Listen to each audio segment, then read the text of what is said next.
as pesquisas, né?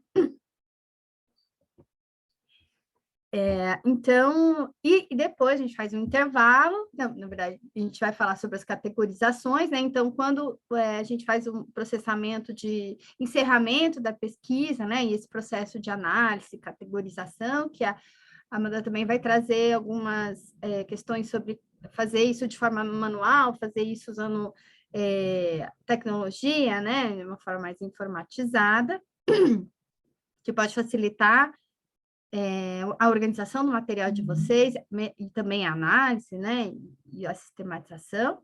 A gente faz um intervalo, a gente volta, a gente vai falar um pouquinho também sobre a observação de campo, né, também retomando algumas questões que a gente já falou ao longo do curso, e a gente vai finalizar, então, essa parte de dúvidas, tá bom?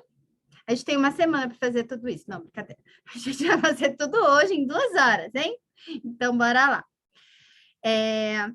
Bom, então, o que a gente vai falar que atravessa, na verdade, toda a pesquisa, todo o processo da pesquisa? É a questão da linguagem, né? O quanto é importante a gente conhecer a linguagem que circula no campo que a gente vai estudar. Então, no primeiro dia de aula, a Giane falou, por exemplo, quando o pesquisador, a pesquisadora vai estudar o próprio campo em que ela já está inserida, né? Então, eu sou, por exemplo, uma agente numa unidade de privação de liberdade, eu vou estudar aquele ambiente, né? Então, eu tenho um desafio que é fazer o estranhamento desse ambiente para eu, de repente, não tomar alguns dados lá como verdade sem passar por um crivo, né? Uma análise com critérios de objetividade científica e tudo mais. Mas tem um outro contexto também, né? Que é um contexto em que você é um estranho no ninho, né? Em que você está chegando no campo sem conhecer esse campo, né? Sem conhecer a linguagem desse campo, sem conhecer o que circula nesse campo, né? Então, quais são os termos nativos, né? Para dizer isso um pouco nessa linguagem do nosso campo acadêmico, né? Quais são os termos nativos mobilizados no nosso campo? E aí, o processo não é de estranhamento, né? Porque o estranhamento já existe, né? Por exemplo, eu sou das ciências sociais, vou fazer pesquisa no campo do direito. Eu já sou uma estranha noninha ali, né? Para mim já é estranho a linguagem, né? O ambiente, a rotina, o cotidiano. Muitas coisas eu já vou olhar de uma forma diferente de quem já está inserido naquele campo. O desafio é tornar o estranho familiar, no meu caso, né? Como é que eu vou me aproximar desse campo, né? Como é que eu vou, de certa forma, dominar um pouco essa linguagem que circula nesse campo, né? Conhecer essa linguagem até para eu fazer análises que não sejam deturpadas ou que sejam mal interpretadas pelo meu senso comum, né? Então, eu vou trazer alguns exemplos aqui, mas só para dizer para vocês uma situação que eu vivi em campo, né? Quando eu comecei a fazer pesquisa de campo nas audiências de custódia em São Paulo, eu Bom, eu já tinha feito pesquisas, né? Outras pesquisas sobre processo criminal e tudo mais, mas era a primeira vez que eu ia ver uma audiência de custódia, né? Então, audiência de custódia, talvez nem todos saibam, mas é um instituto que foi implementado em 2015 pelo Conselho Nacional de Justiça. Ele teve um projeto piloto em São Paulo, então acompanhei o início dessa implementação do projeto piloto e consistia na apresentação da pessoa presa em flagrante em 24 horas, na presença do juiz, do promotor, do defensor, que pode ser tanto público quanto um advogado constituído. E aí eu fui assistir as audiências, tal, lá, com o caderninho de notas, né, e tal, não sei o quê, entrei na sala, o juiz já sabia, né, eu me apresentei, sou pesquisadora, fazia pesquisa, né, tá. Aí eu estava vendo que o juiz, ele estava decidindo pela conversão da maioria das decisões, né, converto a prisão, e eu assim, nossa, ele está soltando uma galera, né, puxa, esse negócio de audiência de custódia realmente solta geral e tal. E aí eu fui tomar um café com uma colega que também estava fazendo pesquisa, e ela é do direito, né? E nossa, eu fiquei muito surpresa com esse juiz, porque ele soltou, assim, a maior parte dos presos. Aí ela me perguntou, Gô, mas que sala você ficou? Eu falei, fiquei na sala do juiz tal. Nossa, sério que ele soltou assim? Eu fiquei na sala dele uma vez e ele prendeu todo mundo. Eu falei, mas o que será que aconteceu? Falei, mas ele estava convertendo todas as prisões. Ela falou, então, Gô, é que converter a prisão significa confirmar, né? Tipo, ele está confirmando, né? O flagrante e está decretando a prisão provisória, né? Não é que a pessoa vai ser solta. Eu falei, mas conversão para mim é uma coisa tipo, né? Que você vai converter. Então, se a pessoa está presa, eu vou converter, ela vai ser solta. Ela não, vou. Então, ele manteve a maior parte. Então, vocês imaginem o meu diário de campo como ia ser, né? O juiz, doutor geral, quando na verdade não é isso. Então, como eu estava me guiando por uma percepção de um termo, né? Assim, que na minha cabeça funcionava de um jeito, mas que no campo não funciona assim, né? Então, a gente precisa entender qual o sentido atribuído a esses termos pelos atores que fazem parte do campo, né? E aí, só para dar um exemplo aqui, de algumas situações, claro, eu tirei algumas de uma experiência pessoal minha, mas outras experiências eu ouvi falar e outras eu inventei. Bom, por exemplo, um termo como prisão cautelar. Cautela, para mim, é um excesso de cuidado, né? Uma busca de prever um mal, um dano, um perigo, né? Você ter prudência, cautela, precaução. Então, quando eu vi assim, prisão cautelar, deve ser uma prisão feita com cuidado, com zelo, com gentileza, né? Então, é uma prisão, né, que está sendo feita com muita delicadeza, né? Habeas corpus, né? Claro que aqui eu estou exagerando, né? Mas eu tenho uma professora que falava que, que exagero é uma forma de pensar. Então, exagero é bom.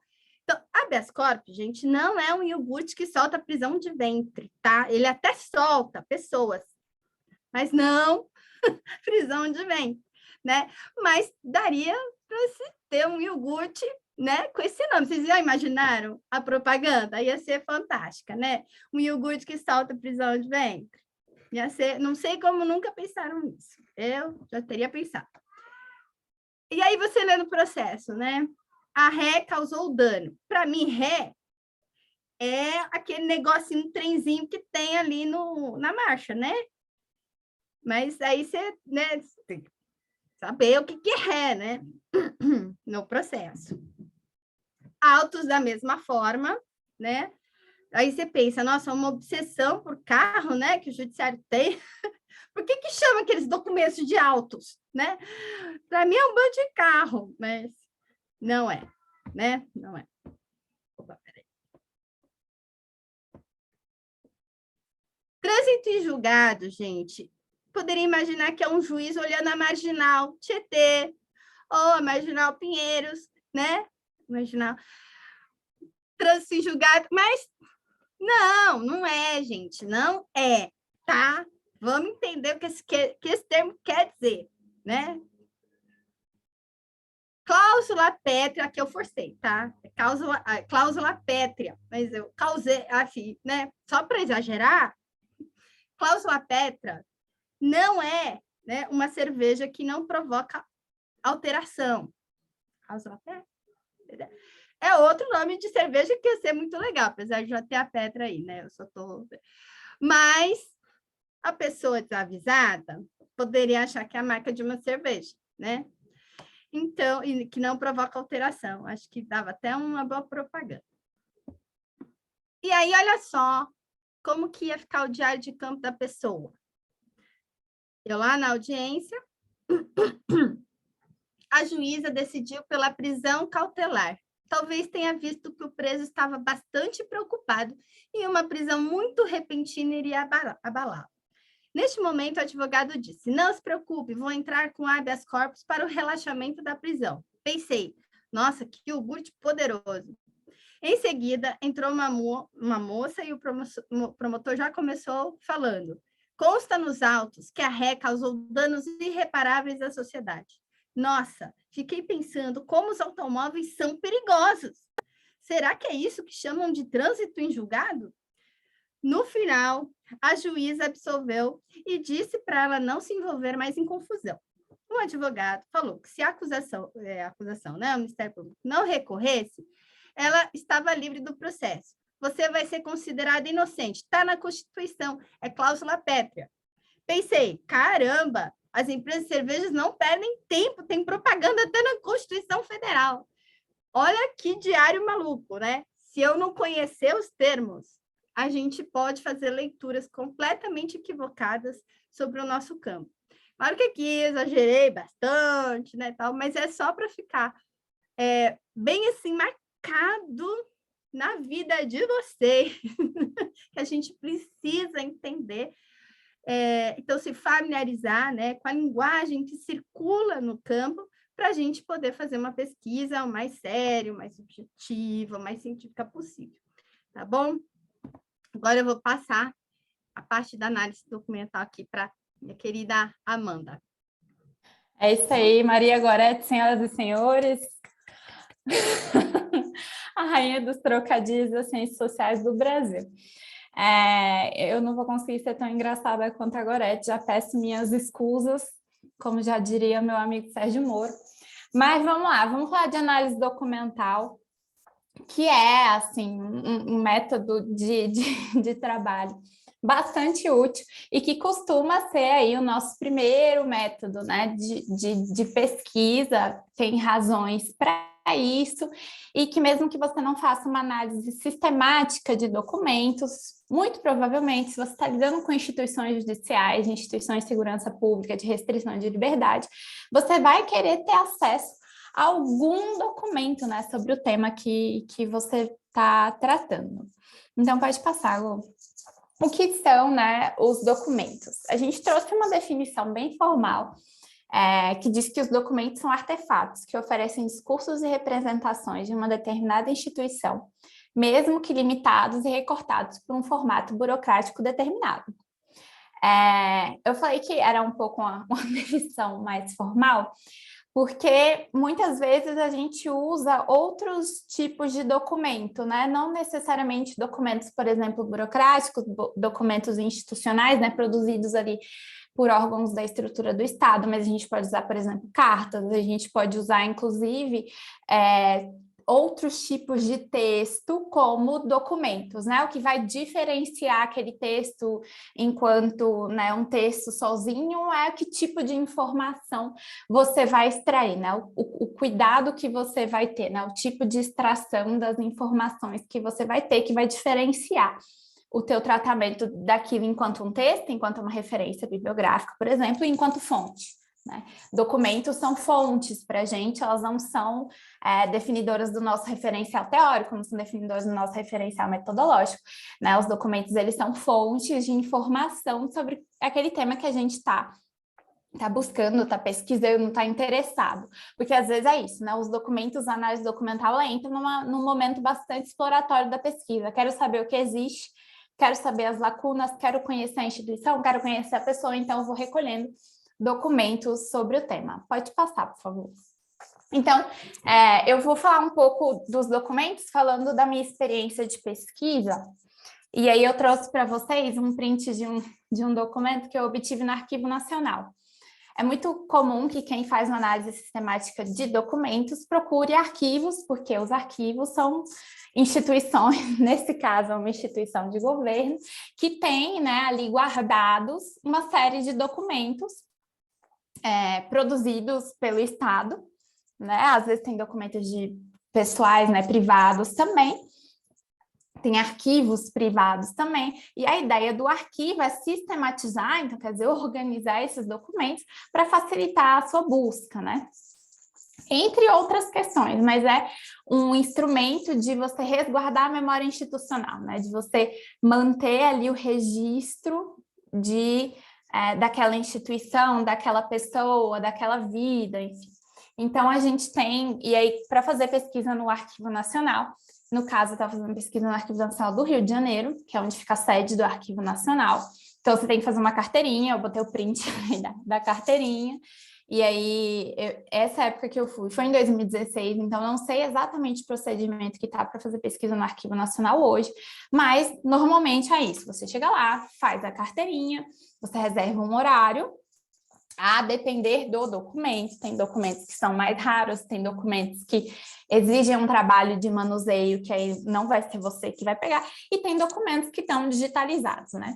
Então, o que aconteceu nesse caso é que eu tinha uma colega pesquisadora, eu trabalhei na Rede Latino-Americana de Justiça de Transição, na graduação, no finalzinho da graduação, e aí ela estudava um padre que foi preso no regime militar, e ela precisava de alguém no Rio de Janeiro que fizesse a busca nos arquivos, né?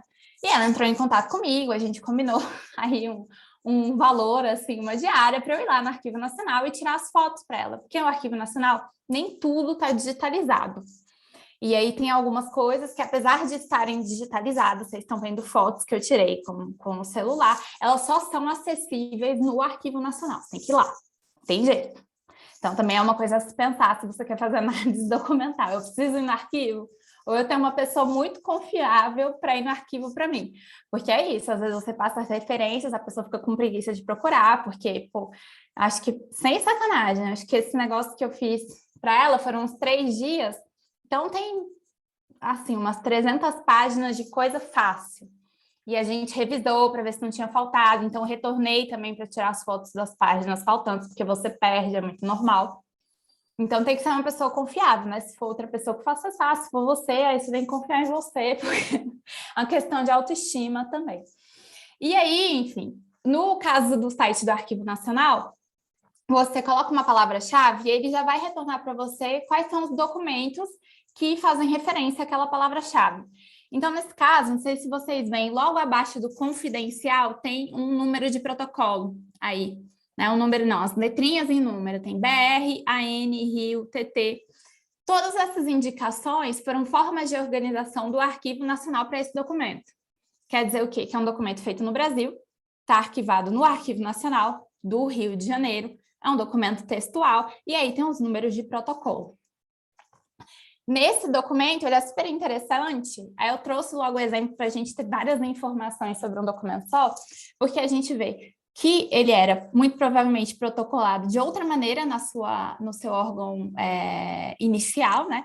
No Arquivo Nacional, ele ganha esse novo protocolo, que é o BR, AN, RIO, TT, nananã, e você tem, inclusive, o rastro institucional do arquivamento, tá aqui o ciente, arquive-se, em tal data, chefe de gabinete, então você tem, inclusive, esse cuidado, né? A gente sabe o processo que o documento sofreu até ser, né, se tornar um documento de arquivo. E aí, eu peguei, juro por Deus que eu peguei, assim, aleatoriamente, mas é um documento, juro, Gorete, é sério, é um documento que é um memorando do Serviço Nacional de Informação, que fala sobre uma propaganda adversa veiculada no jornal O Povão. E aí, o que é interessante quando você lê o documento, não vou ler todo o documento, mas é que uma das pessoas do conselho editorial do jornal O Povão é Luiz Inácio Lula da Silva. Então, em 1980, vocês têm a data, em 19 de novembro de 1980, nosso Serviço Nacional de Informações, o SNI, envia esse memorando para Brasília, no caso, né? Esse aí é um rastro que está em outro pedaço do documento, eu trouxe só 2 pedaços. Então, você tem outra informação aí. Tinha alguém do SNI em Recife, porque essas informações elas são mandadas por telegrama e tudo mais, telegrama oficial, né? Não é qualquer telegrama. E aí tinha um ponto de vigilância do nosso país, desse serviço, no Recife. E assim, minha família é nordestina e tudo mais, mas a gente sabe que existe uma falha de comunicação enorme, inclusive hoje, da região sudeste, do centro-oeste, como, por exemplo, o nordeste. E já em 1980 você tinha uma estrutura de Estado tão poderosa que, inclusive, tinha nas capitais nordestinas. Eu vi muitos documentos de cidades remotíssimas no norte do país, então você tinha ali uma estrutura de Estado bastante forte. Em um documento você consegue já colher essas informações, né, que são bastante importantes. E aí, enfim, ele trata de 2 assuntos, né? O assunto que ele coloca no documento é a propaganda adversa veiculada pelo jornal Povão. E aí a gente tem que prestar muita atenção nos adjetivos que a pessoa que escreveu dá, como é um documento, enfim, um documento produzido por um serviço de informação secreto, ele obviamente não tem o autor, tá? Uma das características disso, não tem o autor, não fala quem que escreveu o documento. E aí ele vai falar sobre esses dois pontos, né? A expulsão de um padre e a entrevista do Lula no jornal. E aí vocês têm que prestar sempre muita atenção, nesse caso desse documento em específico, nos adjetivos que ele usa para caracterizar. Então, a propaganda é adversa. Mesmo que a gente não saiba o que é adversa, a gente lembra de adversário, tem alguma coisa contra. E aí ele vai destacando outras coisas que eu acho muito interessante. Quando a gente bate o olho no documento, a gente vê uma estrutura organizada de parágrafos, tem um número para cada parágrafo. A gente tem maneiras de escrever para dizer o que é citação e o que o autor do texto escreveu. Então, o que o autor do texto escreve está aí na tipografia normal. Quando ele vai falar de alguma coisa que alguém falou, ele coloca uma tipografia meio cursiva, que está aí assim, sublinhada, que está em itálico. Outra coisa para a gente observar. Então, ele fala que o Lula falou que as pessoas sabiam para onde ir, para criar uma nova sociedade, e aí eles fazem o grifo no uma nova sociedade. Aí ele fala também da autogestão, da cogestão, que são valores importantes para o Lula, e pela ênfase que a pessoa que produziu o documento dá, não eram valores importantes para o regime. Então, enfim, lógico, a gente está falando isso também porque a gente conhece o contexto do regime militar, né? E aí ele fala que o Lula fala sobre um governo dos trabalhadores, e isso está sublinhado em itálico, em negrito, assim. Então, quer dizer que o governo dos trabalhadores, de alguma maneira, ameaçava aquele regime.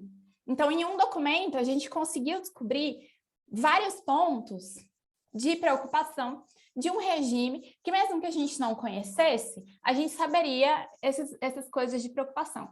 E a gente também, vendo esse documento, a gente descobre que, enfim, você tinha um governo que queria que essas informações fossem mantidas de maneira confidencial, tá aí o confidencial grandão, e aí você teve transformações no nosso Estado que fizeram com que esses documentos se tornassem públicos, né?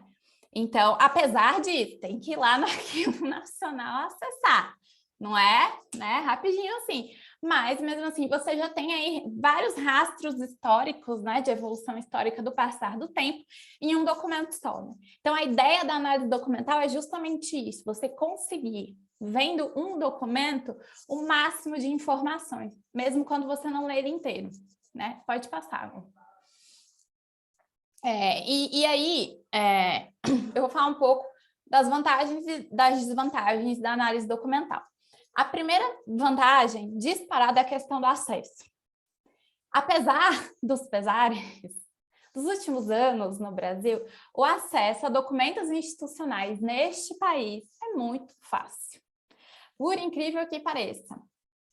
E aí eu vou falar de um caso meu. Eu estudei uma operação italiana. E aí o processo... essa operação é de 1992, vai fazer 30 anos, ou fez 30 anos, eu vou fazer 30 anos também. Então, a gente já está, né, tem anos aí de história. Mas, apesar dessa distância temporal, eu não consigo acessar os autos do processo, porque na Itália, processo judicial, você publicizar o processo judicial é uma infração contra a privacidade das pessoas. E de fato tá? Não, quando não se decreta sigilo de 100 anos, tem esses problemas aqui no Brasil. Mas enfim, imagina, na Itália é um país desenvolvido, tem lá seus problemas, é um país desenvolvido, você não consegue ter acesso à peça processual, tá? Amanda, vi uma sentença, provavelmente porque um promotor ou um advogado entregou essa sentença no jornal, para um jornal, ou publicou numa revista científica, aí você consegue acesso, mas imagina o trabalho que você tem que ter para juntar esses documentos, né? Porque você tem que fazer uma busca maluca, você tem que ver página por página da revista acadêmica, página por página dos jornais daquela época, para ver se você consegue fragmentos de sentença, fragmentos de processo. É impossível, né? Beira o impossível. No Brasil, apesar dos pesares, por exemplo, STF, praticamente tudo está disponível. A gente consegue os votos, a gente consegue os acórdãos. Tá lá, você pega, baixa na tua casa. PJ. A gente tem, por exemplo, um sigilo nos processos administrativos contra magistrados, mas não tem nos outros funcionários. Então, você entra no site do TJ, você, né, enfim, faz uma busquinha ali e você consegue uma grande gama de documentos na sua casa, inclusive.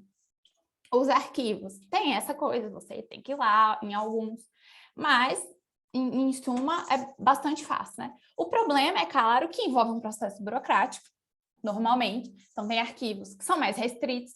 Por exemplo, arquivo do Itamaraty. Você tem que marcar a hora para ir no arquivo do Itamaraty. E o arquivo do Itamaraty é uma grande bagunça. O arquivo do Itamaraty tem caixa com goteira, então é um caos.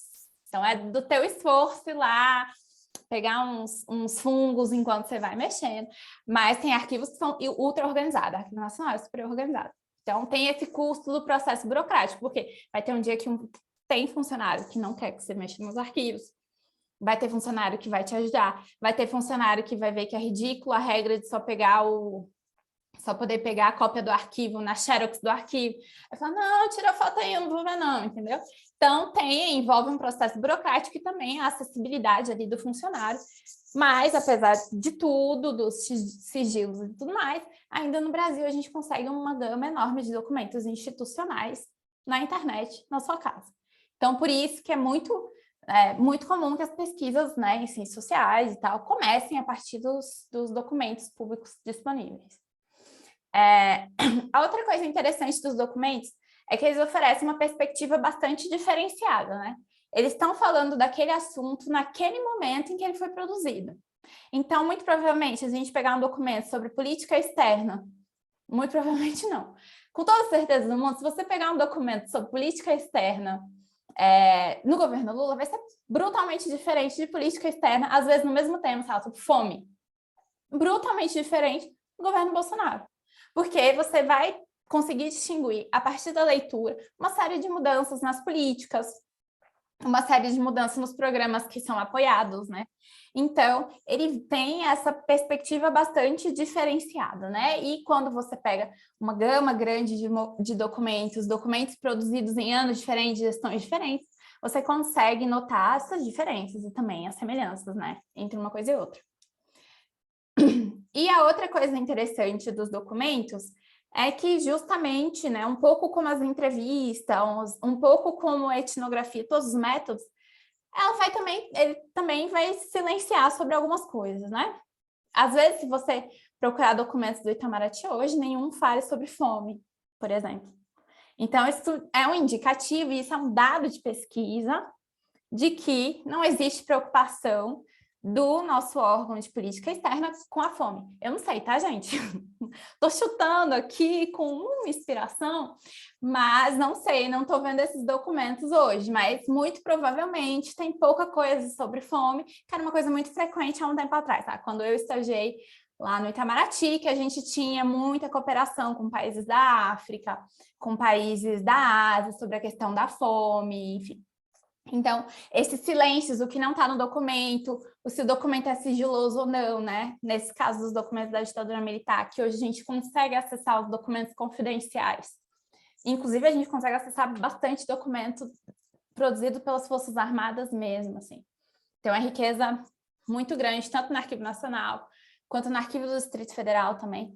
Então, você vai, né, vendo também o que era confidencial, o que deixou de ser. Então, esses sigilos também demonstram o que o Estado quer ou não que a gente saiba, né? Então, a gente também tem que aprender a lidar com esses sigilos, esses silêncios, quando a gente está fazendo a análise. E esses silêncios vão ser dados de pesquisa. É um pouco como as entrevistas. Quando o teu entrevistado não responde uma pergunta, ou escapa da pergunta, faz outra pergunta em cima, é porque ele quer silenciar sobre aquele assunto. Isso é um dado de pesquisa muito importante para a gente estar atento, né? E anotar ali, deixar no nosso caderninho e depois a gente pensar sobre ele. Pode passar. E aí, o que significa, né, a gente analisar documentos? É a gente conseguir retirar ali daquele emaranhado de informações um fio condutor, né? Que é a trama textual. Como é que ele se apresenta? Como os argumentos se apresentam? Como eles se colocam? E aí a gente vai descobrir um monte de coisas sobre a instituição, sobre o autor, sobre, enfim, né, todos os atores envolvidos lendo esse documento. Pode passar, Lu. E aí, o mais importante da análise de documento, eu já falei isso 50 vezes, mas é ler. Ler e ler muitas vezes. Porque é muito importante que você também tenha essa postura de estranhamento perto do documento. O que o documento está me falando? Esse documento parece com algum documento que eu já vi, que eu já analisei, que eu já pensei? Porque, assim, tem muitos documentos que a gente acha que são iguais, né? Que seguem o mesmo formato. Na nossa administração pública, a gente tem um manual de redação da Presidência da República, que é um manual que diz como os documentos devem ser, né, feitos na nossa administração pública. Agora, pergunta se todo mundo segue esse manual. Olha, a minha experiência indica que não, assim. Tem muita coisa que sim e outras coisas que ficaram muito com Deus. Então, isso já dá uma pesquisa. Dá uma pesquisa. Eu lembro que eu estagiei no Itamaraty, no MRE, e aí eu fui fazer um documento lá para o meu chefe. Aí fiz o documento. Aí ele olhou. Aí eu falei, uai, o que tá errado? Né? Eu botei tudo em ABNT. Acadêmico é isso. Vestia na ABNT logo em tenra idade. Então, graduação, eu já estava lá, Times New Roman, 12, 1,5, as margens, tudo certinho. E aí, mostrei para o chefe, e ele, tipo, o que é isso que você fez? Eu fiquei, mas o que foi? Aí ele falou, no Itamaraty, a gente não usa espaçamento 1,5. A gente usa espaçamento 1 e aperta 2 vezes o pular linha. Aí eu falei, pô... Aí eu falei, pra quê, senhor, né? Enfim. Aí isso me dá um tique nervoso horroroso. Eu vejo aquilo estranho, fico com urticária, mas é o que o cara quer. Então, inclusive, a formatação dos documentos muda de órgão para órgão. Isso é uma coisa que a gente tem que prestar bastante atenção, inclusive, para você não falar assim, a sentença é isso. Toda sentença é igual, gente? Né? Não. Eu lembro muito porque eu dei aula na Escola da Magistratura do Rio, e aí é um cursinho preparatório para quem quer fazer concurso para magistratura, mas a galera também quer fazer para defensoria, o Ministério Público faz também. E eles tinham aula de técnica de sentença. Aí, meu amigo, virava uma grande bagunça, porque com o primeiro juiz era uma sentença, com o segundo juiz era uma outra sentença. E eles, professora, o que eu vou botar na prova? Eu falei, bom, eu não sou juiz. Vocês ficaram com Deus. Me perguntem sobre Marx, sobre Durkheim, sobre outra coisa, porque a sentença eu não sei fazer. Mas... Precisa ver a banca antes. Tem que ver a banca. Quem é o desembargador que está lá? Procura a sentença desse desembargador e vamos embora. Mas é isso, a gente, mesmo com essas diferenças, uma sentença ela tem algumas coisas repetidas, mesmo quando são juízes diferentes, instâncias diferentes. Então, você vai procurar primeiro as similitudes, porque é para você não enlouquecer e você conseguir organizar os seus dados, né? Por isso que a gente procura isso. Aí, depois, a gente vai identificando as diferenças, porque as diferenças, às vezes, elas vão nos dar, por exemplo, a autoria, né? Mesmo que não tenha o nome, você vai falar, eu acho que todos esses documentos nessa formatação são de uma pessoa. Todos esses que falam essa linguagem talvez sejam de outra. E aí você vai, né, cuidando, você vai identificando os padrões, a linguagem, como a Gô falou, é muito importante. Eu falei no outro documento para você identificar os adjetivos falam muito do posicionamento de quem está escrevendo. Então, se é adversa, é adversário. Se é, enfim, né, se eu destaco o governo dos trabalhadores, é porque é alguma coisa negativa. Então, você tem que estar, né, e também se acostumar com os vocábulos que vão surgir na análise daquele documento, porque, principalmente para a instituição judicial. Você vai ter que aprender uns latins, assim, não tem jeito, tá? Não tem jeito.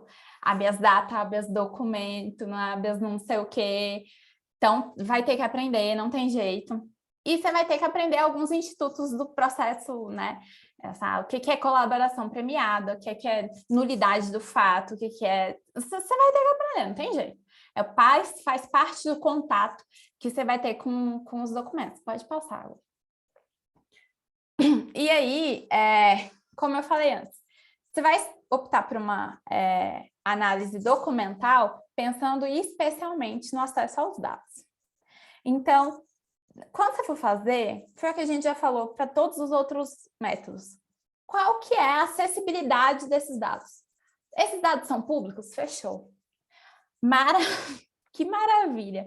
É público, é em PDF, eu baixo aqui em casa, nossa, festa na tua casa, sextou total, porque tá salva a tua pesquisa. Ficou fácil. Depois o resto fica muito mais complicado. Mas se, por exemplo, você quer lidar com dados que não são públicos, ou que deixaram de ser públicos, porque tem isso também. Muda a gestão, meu amigo. O Arquivo Nacional some, memórias reveladas some, é uma loucura. Aí você tem que, né, usar de outros artifícios para acessar esses documentos. Às vezes é um contato que você obtém na Secretaria da Magistratura, às vezes é um contato que você tem no Arquivo Nacional, às vezes a tua tia trabalha com alguém, então você vai. Às vezes você trabalha na instituição, então você vai lá e consegue acesso a esses documentos. Mas você tem que, enfim, né, primeiro pensar isso, né? Como que você vai fazer? E principalmente os custos que isso envolve. Às vezes não envolve custo nenhum, né? A não ser ter um computador e um leitor de PDF e tal. Mas, por exemplo, esse caso da minha colega, se eu não estivesse no Rio e se ela não achasse que eu era uma pessoa confiável, ela teria que ir no Rio de Janeiro. Marcar um dia. Fazer a carteirinha, marcar outro dia. Então, assim, isso envolve também dinheiro, né? E aí, sei lá, arquivos judiciais no Brasil normalmente são públicos, mas tem alguns arquivos que você precisa, eles são públicos, mas você precisa ir na sede do tribunal tirar cópia. Aí, beleza. Comecei o doutorado, empolgação, estudar Lava Jato, vou no STF, vou tirar cópia de tudo. Aí meu orientador olhou assim pra minha cara. Ela falou, bom, tudo bem, tua família é de Brasília e no STF não é exatamente um grande problema. Agora, tu sabe quantas folhas é um processo judicial que chega no STF? Tu tem dinheiro para tirar essas cópias? Não tem. Então, vamos pensar, vamos raciocinar. Mesmo que você tenha, como é que você vai trazer para o Rio de Janeiro esses papéis? Você vai ter que digitalizar. Quanto é que precisa para digitalizar? Então, tem que pensar em tudo isso. Envolve dinheiro também. Então, pensem bem que tipo de documento você quer pesquisar e que tipo de recurso você tem também, sabe, gente? Tem uma coisa que é muito importante, a gente sonha com os nossos projetos, com as pesquisas e tudo, e aí é que a gente está toda hora falando assim, olha, presta atenção, analisa, vê se consegue, não sei o quê. Isso primeiro para você não gerar uma expectativa irreal do seu trabalho, e também para você acalentar teu coração, porque eu, Gorete, Fernanda, Giane, todas nós tivemos projetos ambiciosos de pesquisa que não se realizaram por questões de acesso, porque a gente pensou que ia fazer um monte de coisa e não dava, porque a gente não tinha dinheiro, porque morava em outra cidade. Então, assim, todo mundo tem que adaptar, tá? E saem excelentes pesquisas dessas adaptações. Então, vamos relaxar. Quando fala de adaptar, vamos mudar, vamos cortar, o acadêmico fica circo-tico, né? Não, eu quero mudar as ciências sociais, porque isso aqui que eu corto. Mas, enfim, tem que pensar em questões práticas também, tá? Não é só porque está lá no Arquivo Nacional que eu vou. Eu moro no Rio de Janeiro, não moro, o que eu vou fazer? Então, tem que pensar também nesses passos super práticos, né, da obtenção dos documentos. Aqui no Brasil, novamente, a gente tem um instrumento maravilhoso, que é a Lei de Acesso à Informação, que é uma lei que vem junto das políticas transicionais, que é uma lei realmente para gerar transparência, né, dos documentos institucionais. Por isso que ela é criada no bojo da criação da Comissão Nacional da Verdade também. E aí, se você precisar acionar a lei, por que você precisaria acionar? Você sabe que esses documentos existem, então também isso, faça uma pesquisa. Vá que nem um maluco pedindo documento via live, porque isso gera problema também para você. Se o documento estiver público, estiver num site, e tu fazer um pedido via live, eu prometo para você que o estagiário que lê esse pedido, ele vai lembrar de você para sempre. E quando você efetivamente precisar, ele vai engavetar isso aí. O chefe dele vai engavetar também, vai criar uma antipatia contigo. Mesmo assim, a gente está criando, mesmo com instituições, a gente está criando relacionamentos. Então, procure, tente esgotar o máximo de possibilidades antes de acionar a lei. Porque a lei é uma lei. Então, você tem prazos para a instituição cumprir, você tem algum nível de fiscalização, a gente sabe que é mais difícil, mas tem. E os pedidos para lá, eles têm que ser muito redondinhos para serem bem atendidos. Não chega lá falando assim, então, CNJ, eu quero os dados de todos os processos administrativos contra juiz. O cara vai engavetar isso aí, vai rir da tua cara, vai marcar teu nome. Então, assim, tem que ser pedido muito redondinho, tá? Eu nunca tive que acionar a LAI, então eu já tive experiência de colegas jornalistas, depois a gente compartilha o guia do artigo. Mas, enfim, já vi colegas jornalistas e mesmo com pedidos muito redondinhos, tem negativas, às vezes a pessoa que vai atender não entende, então também tem que ter um cuidado com a linguagem. Então, tem que ser realmente em situações de desespero completo. Então, assim, não acionem a LAI para ter menos trabalho, porque você vai ter mais trabalho. Pode passar, Lu. Então, qual que é a ideia, né? Eu estava falando para vocês de maneira solta, a gente vai agora sistematizar. Como que a gente faz uma análise preliminar do documento? Primeiro, a gente tem que descobrir o contexto de produção desse documento, tá? Então, conjuntura política, social, econômica, cultural. Tem que saber. Não dá para você chegar num documento cru e ler esse negócio. Você vai obter informações, que foi um pouco o exercício que a gente fez, mas se a gente não soubesse que era um documento da ditadura militar, se a gente não soubesse que teve políticas transicionais, a gente não ia entender por que um documento confidencial virou um documento público, por exemplo. Então, tem que entender o contexto. Contexto de produção, o contexto de tornar público, tem que entender. Não dá para meter o louco. Depois, tem que identificar os autores do documento. É aquela instituição? Eles são nominais? Alguns documentos são nominais. O chefe do gabinete, fulano de tal. Então, tem algumas possibilidades de autoria. Mas cada autoria vai dizer uma coisa, né? A autoria do juiz. Que tipo de documento um juiz pode fornecer para a sociedade? Que tipo de documento um procurador produz? Que tipo de documento a chefe do cartório produz, por exemplo. Então, você vai, né, também, de acordo com a autoria, você vai identificando ali, né, o estado de produção, quem produziu, de onde vem e tal. A terceira coisa é a autenticidade do texto. A autenticidade do texto, a gente evita criar um conflito entre o que é e o que não é. É um pouco o que a Gi falou na aula daquela questão lá dos presos, né? Então, se o documento diz que não existe população carcerária no Brasil, você vai estranhar essa informação. Mas, né, você vai julgá-las em nível de qualidade da informação. É uma informação que ela tem replicabilidade, né? Tem outro índice que fala a mesma coisa?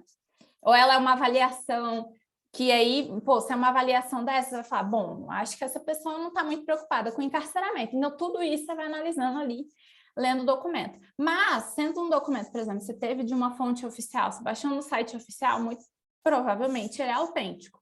O teu cuidado vai ser de confrontar, né, essas informações e dar a elas algum significado. Então, se é digamos que é um documento do Ministério da Justiça que diz que é isso, a população carcerária no Brasil é baixa. A gente fala, bom, autêntico mas quer dizer que a pessoa não acha que esse dado absurdo de encarceramento é uma coisa preocupante. Por que não acha? Aí vamos no contexto.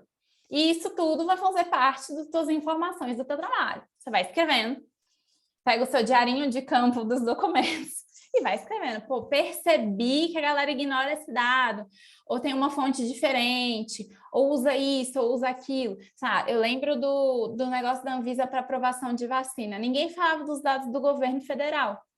Todo mundo falava dos dados do consórcio de imprensa. Isso quer dizer alguma coisa. Quer dizer que para a Anvisa, para aqueles diretores, os dados do governo federal não eram dados confiáveis. E aí você já tem um dado de pesquisa, né? A autenticidade está ali, é um diretor lene e tal, tem uma ocasião formal. Mas você vai avaliar a qualidade da informação que ele está te dando. Também vamos avaliar a natureza do documento. É um documento jurídico? É um documento, é um memorando? É um ofício, né? Você vai dar uma olhada. É um documento confidencial? Um documento sigiloso? O que é esse documento? Então, se atentar, né, à natureza do documento. E aí, a partir da leitura, descobrir a lógica interna dele, né? Como é que os argumentos se desenvolvem, como o texto se estrutura, que adjetivos são colocados, que informações são destacadas também, né? Então, tudo isso faz parte dessa análise um pouco preliminar. Pode passar, Lu. E aí, dentro de análise preliminar, Eu trouxe um outro documento, que é a primeira página, tá? Gente, nenhum documento inteiro. Mas é a primeira página da sentença lá do caso do Lula, do triplex do Guarujá.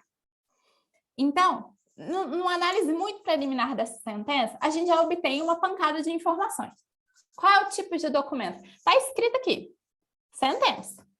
Em negrito, caixa alta, sentença. Quem que é o autor do documento? Quem que escreveu esse documento? Se é uma sentença, é um juiz. Eu podia não saber o nome do juiz, nesse caso a gente sabe, Sérgio Moro. Mas continua sendo juiz de onde? Da 13ª Vara de Curitiba. Isso é um dado que está lá no cabeçalho. Então, você já tem duas informações. Primeira página, já tem duas informações. Ele se refere a quê? Esse documento está ligado a que documento? Né? A que outros documentos? A um processo. E esse processo é a ação penal desse número enorme, que eu destaquei o ano. Normalmente, processo judicial no Brasil tem em algum momento o ano do processo. Então, essa ação penal ela foi iniciada em 2016 e está tendo a sua sentença, né? Nessa data que não está aqui, porque a data fica lá na frente. Então, na primeira página, você não consegue descobrir a data da sentença. E aí, quem que são os autores do processo, né? Não são os autores em escreve. Isso aí também está logo embaixo. É o Ministério Público e a Petrobras. Quem são os réus? Aí tem essa lista de réus. Tem o Lula, Dona Marisa, o Paulo Okamoto, enfim, né? Você já na primeira página você já descobre todas essas coisas. E aí, por que você pega essas informações que parecem bobas para você fazer o seu próprio catálogo? Você vai criar o teu próprio arquivo. E aí, o que você faz, né? Principalmente se você for analisar vários documentos do mesmo tipo. Eu acho que, assim, o que eu faço é geralmente fazer uma ficha com esses dados que se repetem. Esse documento é o quê? Que tipo de documento que ele é? Eu tento sempre organizar por ano, porque normalmente as coisas elas têm uma progressão no tempo. Então, você organiza por ano e você pode partir numa análise muito exploratória, por exemplo, de maneira quantitativa. Quantas sentenças foram emitidas no ano de 2016? Tantas. Por exemplo, um trabalho que a Fabiana Rodrigues faz com a Lava Jato, né? Fabiana Rodrigues, do ECP da USP. Então, ela pegou todas as sentenças emitidas pela 13ª Vara, não vaga. Vaga é o que a gente quer num concurso, que Deus abençoe e virá. Mas aí ela pegava lá quantas sentenças emitidas em tal ano. Esses processos eram de quando? Que é uma coisa que você vê na primeira página do documento. 2016. Então, a sentença foi emitida em 2018. Foram 2 anos para resolver esse processo. Está dentro do tempo normal da Lava Jato? Aí ela analisa algumas sentenças que sim, algumas sentenças não. Você já tem um dado de pesquisa. E aí depois você vai ler. Tem jeito. Lendo esse negócio. O que é, né? Uma análise que eu estou falando, análise qualitativa. Você vai ler e vai destacar as categorias que te interessam. Porque toda análise de documento tem a ver com o teu interesse de pesquisa. O que você quer descobrir das sentenças judiciais de Sérgio Moro? Sei lá. Se ele usa muito latim? Pode ser. Está dentro das possibilidades. Se, sei lá, qual que é o enquadramento judicial que se usa? As pessoas aí são mais acusadas de corrupção ou concussão. O que isso quer dizer? Né? Então, você vai buscando as informações que te interessam. Você vai preparar, pode passar, eu acho que é o próximo. Você vai preparar um roteiro, né, a partir das informações que te interessam. Às vezes esse processo ele é feito no meio, às vezes ele é feito no início, mas você vai preparar um roteiro. Que informações esses documentos vão te dar? Né? Então, você vai desconstruir, você vai fazer a ficha, basicamente. Você vai olhar o documento, foi produzido em tanto, fulano que escreveu, os réus são tais, os autores são tais, ele fala de tal coisa, sei lá. Nas audiências de custódia no Rio de Janeiro, por exemplo, eles soltavam meio que uma ementazinha antes, que eram os casos que iam ser, né, as audiências de quem que ia ser. Então, você tinha lá o réu, o juiz, o defensor, se fosse, né, tanto advogado quanto defensor público. Então, você tinha... É isso que o documento me dá? Então, né, e aí tem a informação que eu quero? Porque é isso também, às vezes você está procurando uma informação... uma informação específica, eu quero saber tal coisa, quero saber enquadramento judicial dado por Sérgio Moro nesse processo. É um processo contra político? É processo contra empresário? E aí você vai catalogando essas informações, né? Até você partir ali para análise mesmo, né? Dos documentos. Então, a gente faz o roteiro, pega os documentos e vai acumulando essas informações. E aí a gente vai descobrindo categorias do que os documentos tratam, né? Que é justamente isso. Quais são o que se repete? Quais são os temas que se repetem? Às vezes, por exemplo, em entrevistas a gente encontra bastante categoria, né?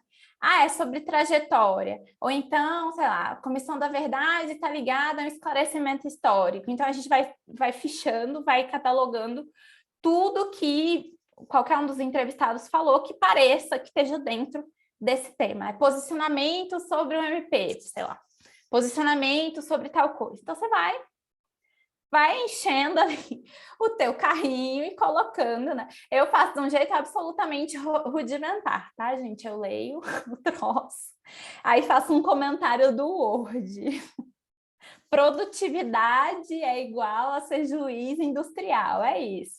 Aí essa é a minha categoria e eu vou botando todo mundo que fala do mesmo jeito na mesma categoria. E aí, eventualmente, quando você tiver, né, um bolão dessas informações, você vai fazer análise. Pô, vários juízes falaram que produtividade era uma questão sufocante para eles. Então, isso é uma coisa importante. Você vai fazer a mesma coisa com os documentos. Então, sei lá, de 23 ações penais, 20 eram sobre concussão, 2 sobre corrupção e 1 sobre peculato. Então, você já vê que, bom, peculato não fazia muito sucesso lá no enquadramento judicial do juiz. Concussão fazia. Por que fazia?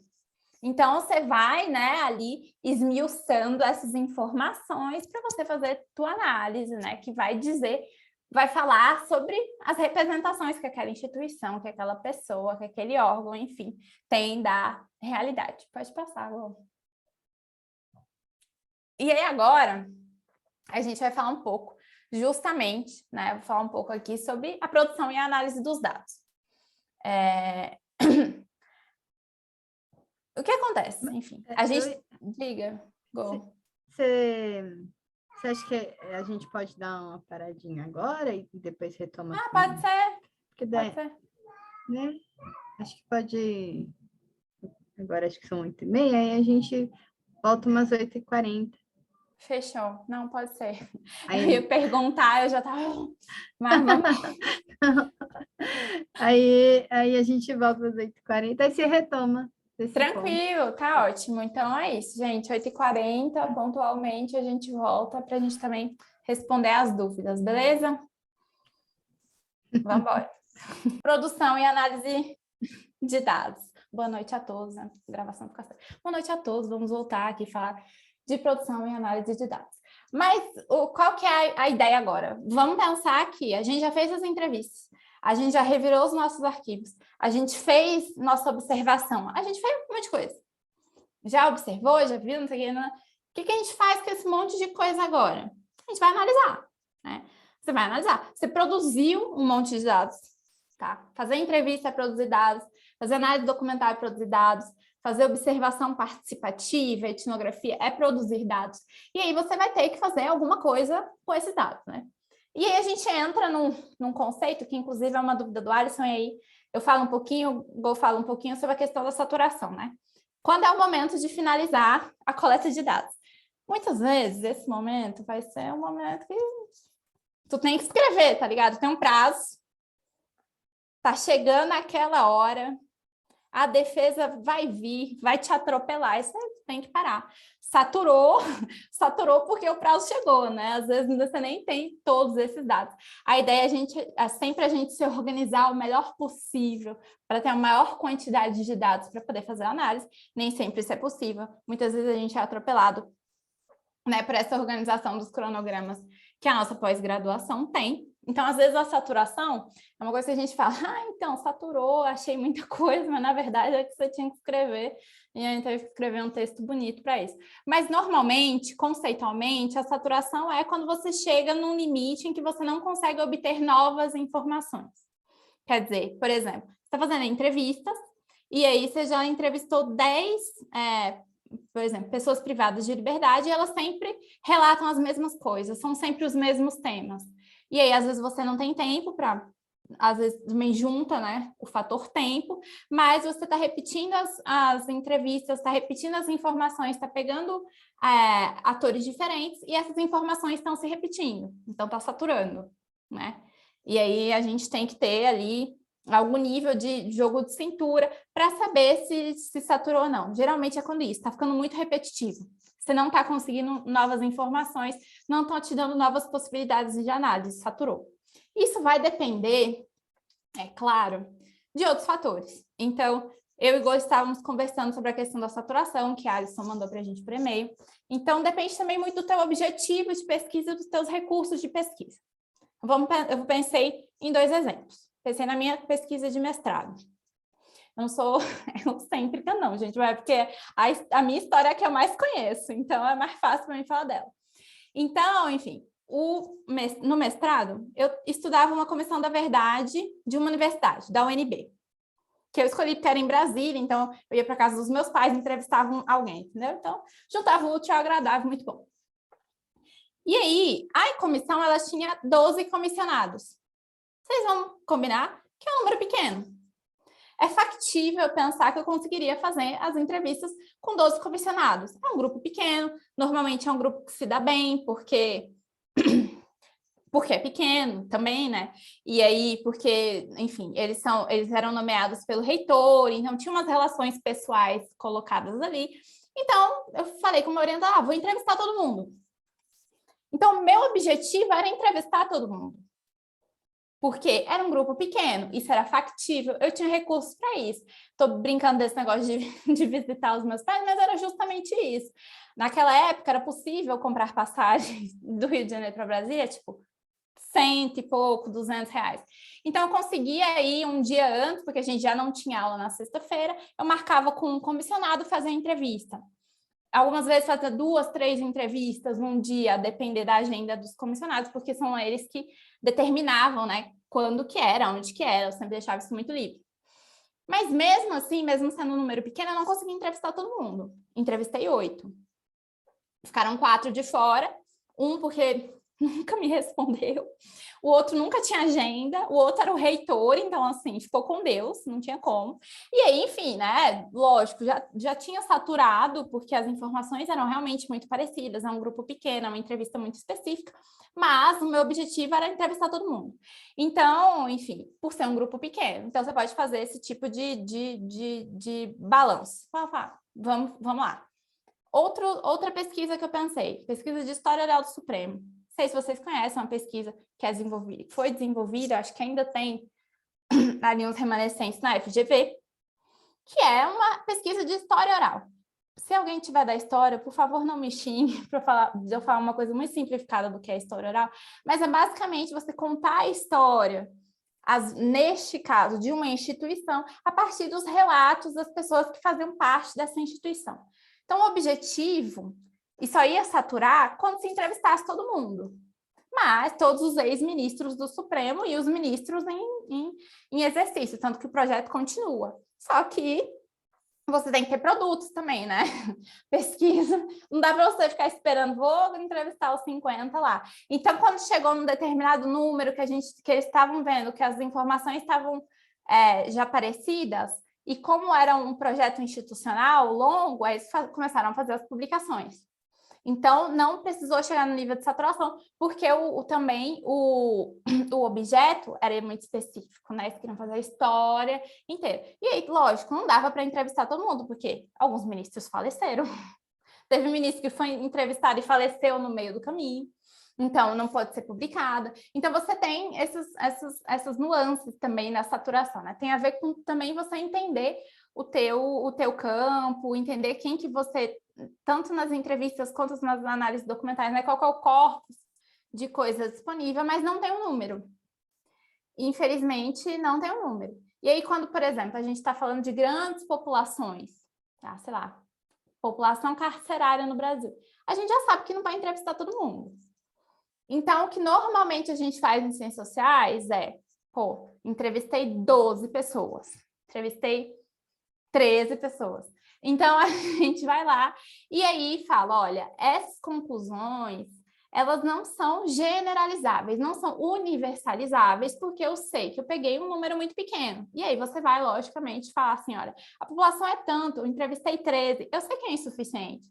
Mas mesmo assim, essas 13 pessoas falaram de coisas muito interessantes sobre o sistema carcerário. Então, ela vale a reflexão, vale a análise, entendeu? Então, vai depender muito do teu objeto. Pode falar, Gô. Eu ia dar o exemplo também da pesquisa que a gente fez com os policiais, com os juízes e defensores, promotores, para a pesquisa das drogas, porque a gente chegou no número de 70 pessoas, mas assim, tipo 20 policiais, sabe, 10 juízes e tal. E aí, o que interessava a gente? Interessava mais quem fala do que quantos falam, né? Então, também você ter várias perspectivas sobre uma determinada temática de vários atores que compõem o sistema. Então, essa foi a estratégia que a gente usou para conseguir relacionar com outros dados que a gente tinha, de análise documental, de observação de campo, com as entrevistas. Então, é importante, mais do que a quantidade também, né?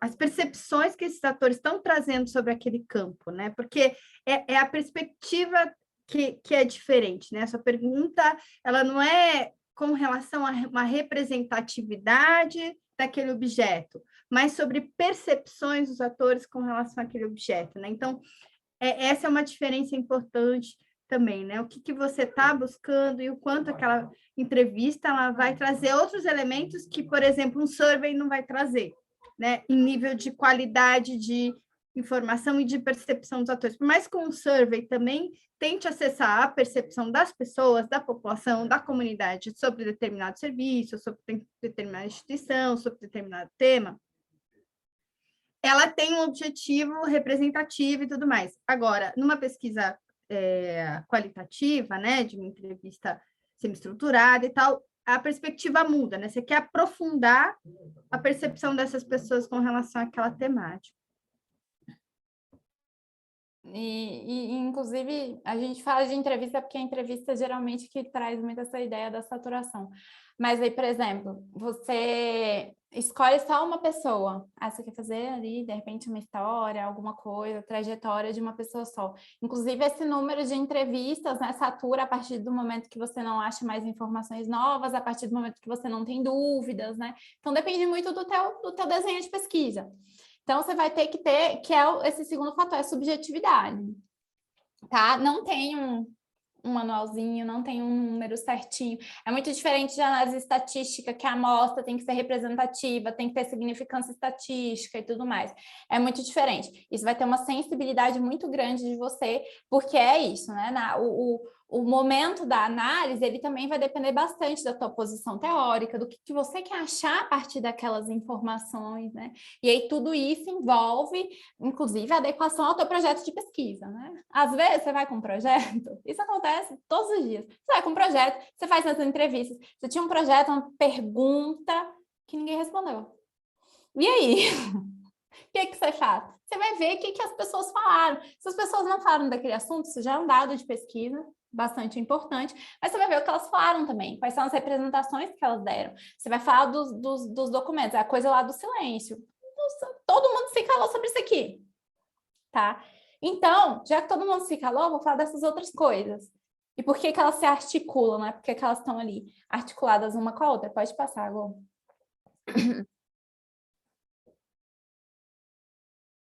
E, enfim, né? Estamos aí nessa grande pergunta de como criar as categorias. Pode passar também, a gente está nesse momento. Como criar? Você pode fazer igual eu, Dona Amanda Evelyn, que é na mão. Não sei fazer de outro jeito. Existem pessoas sofisticadas, com grande conhecimento de software e tudo. Não é o meu caso. Eu faço as coisas na mão. Então, pega a entrevista. Vou lá, leia as entrevistas, faça os comentáriozinhos no Word. Às vezes eu imprimo a entrevista, falo, pô, não, tem que imprimir essa entrevista aqui para organizar. Colo na parede e vou riscando, vou usando um post-it, vou grifando, vou fazendo alguma loucura ali. É o que funciona para mim, mas também porque eu estou falando de bancos de dados pequenos. Falando, 8 entrevistas. Pô, 8 entrevistas dá para tu ler. Agora, sei lá, tem um amigo que fez pesquisa no Supremo, e aí era uma pesquisa de todos os documentos do Supremo Tribunal Federal que citavam a palavra judicialização. Aí, meu amigo, não dá. É PDF em cima de PDF, em cima de PDF, em cima de PDF. Ele usa um software. E aí, esse software vai fazer esse trabalho de categorização. Então, ao invés de, por exemplo, eu chegar lá, ler as entrevistas e falar, bom, aqui fala de trajetória de vida, aqui fala de tal coisa. O software, você vai fornecer algumas informações, tá? É sempre o pesquisador que fala assim, eu quero que você busque isso, que você busque aquilo. E aí, ele vai te fornecer, né, onde essa palavra está, em que se liga, se tem uma ligação entre os documentos e tal. Pessoas bastante sofisticadas usam softwares. Eu sou uma pessoa do artesanal, mas é porque eu nunca usei bancos de dados muito grandes. Provavelmente, numa pesquisa que eu tiver que usar um banco de dados enorme, eu vou recorrer a um software, porque eu sou só uma, e aí a gente tem que se adaptar, né, ao que acontece nas nossas vidas.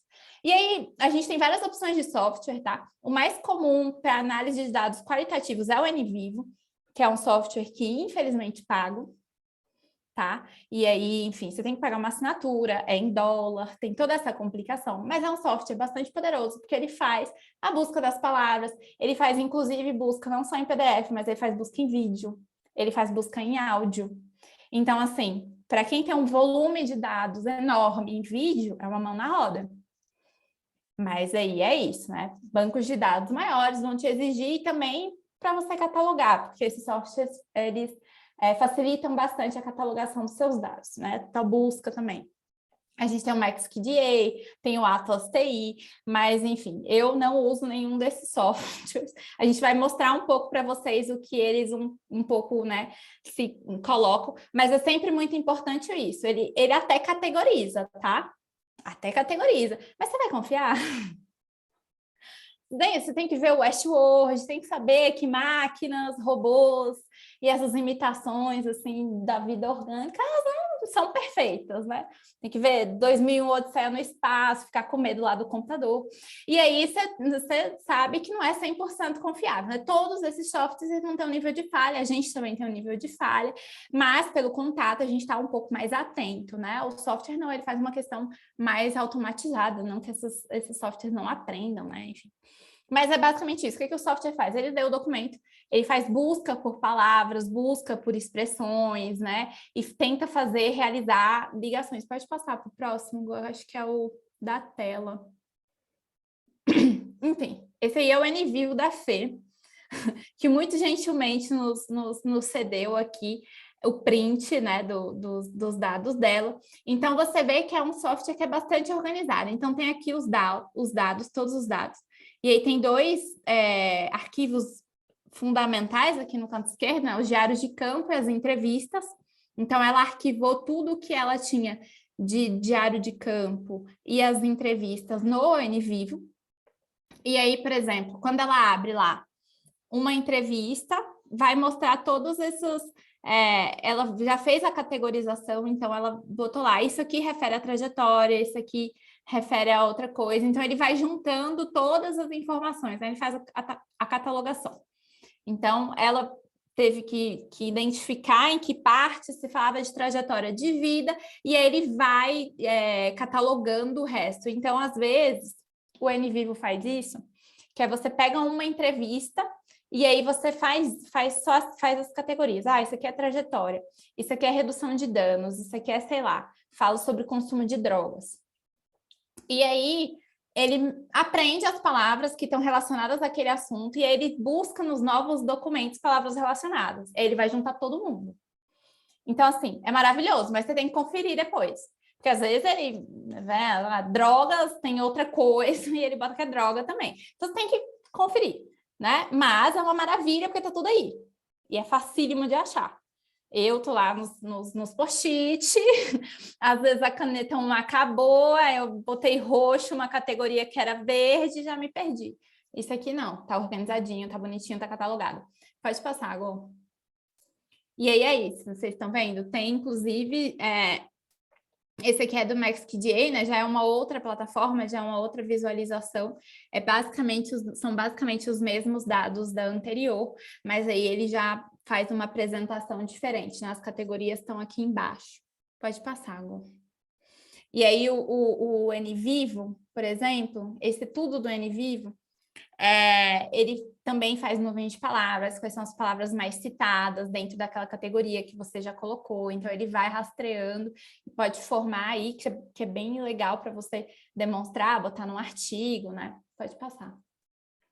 Que é também visualmente muito bonito, né? Uma das coisas interessantes é isso.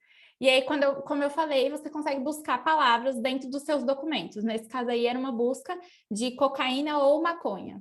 Então, quantas vezes no documento que eu arquivei são citadas essas palavras, né? Uma ou outra. Então, ele vai identificar todas as vezes, porque normalmente você está falando de cocaína e maconha, eu vou conseguir inserir lá na minha categoria consumo de drogas. Então, eu vou lá e faço o arquivamento. Pode passar. E aí também ele vai fazer os clusters, né? Que palavra está relacionada a qual? Então, sei lá, contra a lei. Mulheres e processos. Então, ele vai criar para você essa arvorezinha de palavras, que são os clusters, né? Vai agrupar ali, principalmente se tem significados semânticos, né? Os mesmos significados, estão no mesmo campo semântico. Aí vai entregar para você, aí você confere. Vai lá, você confere. Normalmente funciona, tá? É excelente. Eu gostaria de ser uma pessoa mais sofisticada em usar software, mas eu uso agenda, gente, de papel, prova viva aqui. Então, eu não consigo ainda, né, gente, eu sou muito avançar. Amanda nessa vida. Eu também, eu tudo manual, agora artesanal, até agenda. aprendi, agora eu já me livrei de usar aí, tá vendo? Eu já me livrei de usar o papel para referência bibliográfica. Hoje eu faço, eu uso o Zotero, que é um organizador, então eu já estou no caminho da luz, e eu comecei a aprender a mexer no R também, então eu vou chegar lá, gente, vai dar tudo certo. Pode passar agora. Você está bem mais avançada que eu tô indo. Eu ainda estou no Word mesmo. Eu tô indo, vai chegar. E aí, justamente são essas coisas que eu falei, né? Manualmente, você vai ler, vai interpretar, e a codificação automática que os softwares fazem, ele geralmente é pelas buscas, né? Busca, frequência e palavras relacionadas. Pode passar. E aí, você vê aí, é uma visualização maravilhosa, né? Das categorias, das codificações das categorias já. Então, dentro da grande categoria consumo, tem problemas no trabalho, tem idade ou contexto, a hora que ele chega no fundo do poço, que a gente está falando de policiais militares, né, que são viciados em substâncias, né, drogas, né? E aí, qual que é a relação da polícia militar, se teve expulsão, doença. Então, enfim, ele organiza isso para você. Literalmente, ele desenha para você, né, as categorias. Então, é uma maneira também de organizar e também de ter uma visualização. Então, o que a gente descobre aqui? Olhando. O consumo é uma das coisas que, dentro dos dados da FE, era o que mais aparecia.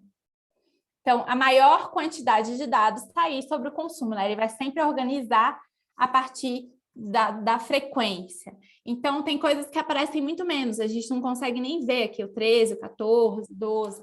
Então, isso também indica para a gente que dado a gente consegue obter e qual foi o enfoque, né, que os próprios entrevistados vão dar. Então, a visualização linda, pode passar. Boa. E aí ele também consegue fazer comparação de arquivo, que é maravilhoso, você bota um, bota outro, né? A comparação do Word só, que vê se você mudou as vírgulas. Então, é um pouco mais sofisticado, né? Essa é uma outra pesquisa, acho que a Gô falou, ou que a Fê falou, que também era... Eles analisavam as histórias de os suicídios, os meios de suicídio, se foi os locais, então por isso que vocês veem, né, aqui, arma de fogo, casa, rua, se teve sinal de alerta, né, são as outras categorias que, pela comparação entre os arquivos, a gente conseguia achar isso tudo, o software fazendo para você, porque você já colocou as categorias lá, tá? Ele também, se fosse outra coisa, ele só ia falar assim, essa palavra apareceu tantas vezes. Então, você colocou as categorias. Então, quais são as dicas importantes de documentos, entrevista, todos os seus dados, na verdade? Deixar o seu material organizado. Não deixe o caos acontecer. Não deixe as folhas pregadas na parede. tem que organizar. Organize por ano, organize em pastas, faz, enfim, cria o seu sistema de organização. Especialmente quando a gente está falando de documentos oficiais, tenha muitos backups. Por quê? Troca a gestão, memórias reveladas vai embora. Beleza, Maria Carolina teve que sair mais cedo. Muitos backups, gente. Eu só guardo no meu computador, tá fazendo errado. Não pode, tem que ter no computador, nas 3 nuvens, e-mail, @USP, @UF, todo mundo aí tem um arroba da universidade, bota num pendrive, bota num HD externo, muitos backups. Mesmo documentos oficiais que você acha fácil, porque às vezes eles podem sair do ar. E aí tu fica rendido, tu fica na mão do bandido. Não é legal passar por essa experiência. E aí, enfim, de novo, os softwares auxiliam o trabalho. Nunca usei software de categorização, mas eu uso muito o Zotero, que é um programa de referência, basicamente, sabe? Ele constrói lá as referências para você. Mas eu gosto porque eu consigo organizar os textos em pastas, então eles me auxiliam. Eu uso, né, nas minhas limitações da tecnologia, alguns softwares também para me auxiliar. E se você tem muita curiosidade ou se tem um banco grande que você quer fazer com software, procure curso. Tem muito curso de graça, online, sobre o R, o NVivo tem alguns também, R tem tutorial, tem um monte de nerd te passando dicas de programação, dá para seguir ali, dá para obter informações, então explorem essas possibilidades, né? A ideia é que a gente não fique preso à loucura dos papéis na parede, a gente vai explorando ali novas funções, né? Inclusive dos softwares. Eu acho que de software e coisa acabou. Então, vou passar agora para a Go, para a gente falar de observação de campo e encerrando a nossa aula. Obrigada, Amanda. Só ver se ninguém ficou com dúvida, a questão, antes da gente passar. Não? Dou-lhe uma, dou-lhe duas, dou-lhe 3. Então, vamos iniciar o jogo! Observação de campo. Aqui um pequeno trocadilho, né? Claro, prestigiando a seleção brasileira feminina, tá? Futebol arte. E para falar sobre observação de campo. A gente tem vários tipos de observação, a gente vai falar aqui de forma ampla e genérica, enfim, trazendo algumas dicas, algumas sugestões, algumas experiências que a gente viveu. Mas, se vocês quiserem se aprofundar, vão fazer, né, vão usar essa estratégia de pesquisa, a gente tem na nossa programação algumas referências que podem ajudar. Então, quero usar isso na minha pesquisa, mas eu acho que foi muita pincelada aqui do curso. A gente queria um curso de 1 mês, mas não deu, né? A gente até podia projetar uma coisa, mas a gente ficou com um horário bem reduzido. A gente teve que fazer vários cortes e, portanto, a gente adaptou o curso de uma forma que a gente traga alguns elementos importantes, fundamentais dessa estratégia, tá? Aqui pode ser também chamada, né, observação participante, observação direta, etnografia. Então, a gente tem essa modalidade aí para a gente aprofundar um pouquinho mais. Bom, o que é uma observação? Né? Aqui a gente está usando um livro sobre métodos de pesquisa qualitativa, e uma das conceituações, né, desse observar o campo é observar pessoalmente, de maneira prolongada, situações e comportamentos pelos quais se interessa, né, o pesquisador, a pesquisadora, sem reduzir-se a conhecê-lo somente por meio das categorias utilizadas por aqueles que vivem essas situações, ou seja, faz de conta, né, eu entrevistei uma par de gente de um juizado, mas eu quero saber como é que esses atores realmente exercem a sua função ali de juiz, de promotor, de defensor, numa audiência. E aí eu vou nessa audiência para ver outros elementos que muitas vezes eles também não falam, né, nas entrevistas. Então, é uma outra possibilidade de abordagem, de perspectiva, que pode complementar a pesquisa, né? Porque ela vai trazer outras categorias que não estão restritas à percepção dos atores, né? Na verdade, vai ser a sua percepção também, como pesquisador, com relação ao campo. E aí, então, o objeto de estudo são as ações coletivas e os processos sociais que podem ser, em parte, apreendidos por meio de interações diretas e cuja significação não é determinada previamente. Então, vai também depender da sua interação no campo, né? A observação que a gente vai fazer. E aí, a observação, ela não seleciona da realidade, senão a porção cujos limites são tratados por um problema. A gente vai levar a nossa pergunta de pesquisa para o campo, né? Porque, por exemplo, eu vou numa audiência, vai acontecer um monte de coisa lá, né? E aí, o que eu vou olhar?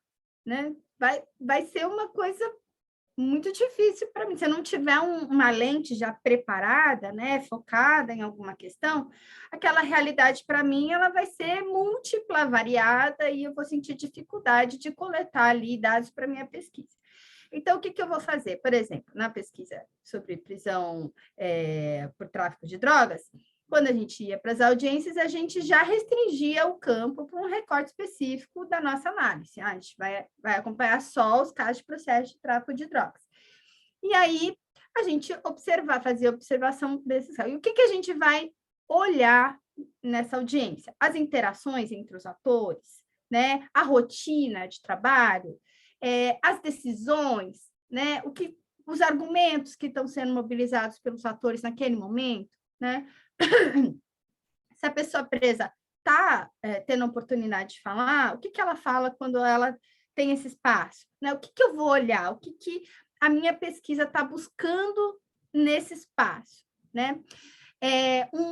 Ou posso ir com outro objetivo, por exemplo, eu quero comparar como que aqueles atores estão atuando na audiência em diferentes tipos de delitos, né? Em diferentes tipos, não só tráfico, mas como que se relaciona com relação a furto, violência doméstica e tudo mais. Então, a gente tem que ir para o campo, né, com uma lente preparada. Isso não significa que a gente também, né, feche muito o olhar para fenômenos que a gente podia não ter previsto, né, mas que começou a perceber na convivência nesse campo.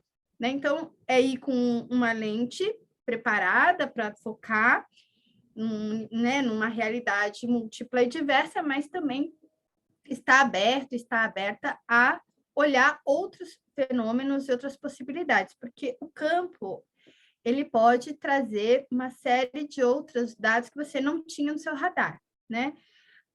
Só para dar um exemplo, a gente na questão dos processos, né, de tráfico de drogas, a gente via que tinha alguns casos que a motivação da prisão em flagrante tinha sido em decorrência de denúncia anônima, né? E aí a gente foi para campo para ver se isso era questionado ou não pela defesa ali. E aí em campo, a gente vai percebendo que muitas vezes isso não era questionado, né? Então, isso é um elemento importante, isso é um elemento interessante, né? Porque a gente não sabe como que isso é mobilizado nas audiências, né? A mesma questão com relação à violência policial, né? Aparece, não aparece? A pessoa falou que apanhou, mas isso não está nos autos, né? Então, como a Amanda falou, a gente começa a perceber alguns silenciamentos, né? Quando a coisa é expressada lá, mas isso não aparece nos documentos como algo registrado daquele fenômeno, né? Mas a observação, ela não quer dizer só o olhar, né? Porque a gente está por inteiro no campo. Então, a gente está mexendo com todos os nossos sentidos, né? Por exemplo, se eu for fazer uma pesquisa numa unidade prisional, é um lugar que tem cheiro, é um lugar que eu vou me relacionar com várias pessoas, eu vou ter relações com as pessoas que estão ali, então eu vou desenvolver afetos, né? Eu vou, de repente, eu vou conversar com um adolescente que está numa unidade socioeducativa, e ele vai me contar, vai me relatar a trajetória dele, aquilo vai mexer comigo, vai me emocionar e tal. Eu estou lá inteira, né? Eu não sou uma pesquisadora, nós não somos um pesquisador destituídos da nossa humanidade, ou que, né, que vamos observar tudo com objetividade e cientificidade fria, né? A gente está lá por inteiro, né? Como quando, sei lá, a gente vê uma situação, uma audiência de injustiça, a gente sai indignado, mas a gente tem que fazer o relato de campo, tal, pode botar tudo lá, mas na hora de escrever a pesquisa, né, a gente vai ter aquilo que vai colocar e tal, vai né, digamos assim, se a gente estivesse num laboratório, né, a gente vai calibrar as substâncias para que fique, né, para que a coisa, o resultado da pesquisa seja científico, seja, né, seja